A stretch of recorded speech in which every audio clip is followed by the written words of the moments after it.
రాష్ట్ర అధికారిక చిహ్నంలో కాకతీయ తోరణం ఉండదని ముఖ్యమంత్రి రేవంత్ రెడ్డి పేర్కొన్నారు. సమ్మక్క సారక్క నాగవ్వ జాతర స్ఫూర్తికి అద్దం పట్టేలా చిహ్నం ఉంటుందన్నారు.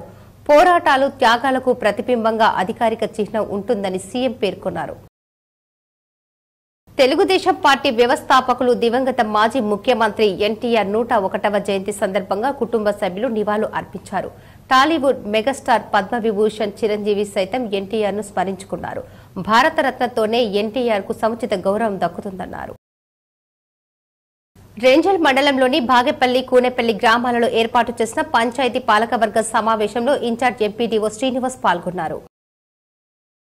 వేల్పూర్ మండలంలో వ్యవసాయ శాఖ ఆధ్వర్యంలో పచ్చల నడుకుడ సొసైటీ పరిధిలోని గ్రామ రైతులకు వానాకాలంకు సంబంధించిన విత్తన కొనుగోళ్లపై అవగాహన సదస్సు ఎంఏఓ నర్సయ్య నిర్వహించారు.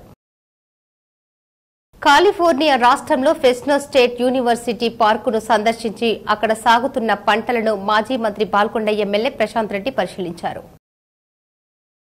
వ్యవసాయ కార్మికులంతా సంఘ నిర్మాణంకు పూనుకోవాలని అఖిల భారత ప్రగతిశీల వ్యవసాయ కార్మిక సంఘం రాష్ట్ర ప్రధాన కార్యదర్శి పి రామకృష్ణ పిలుపునిచ్చారు.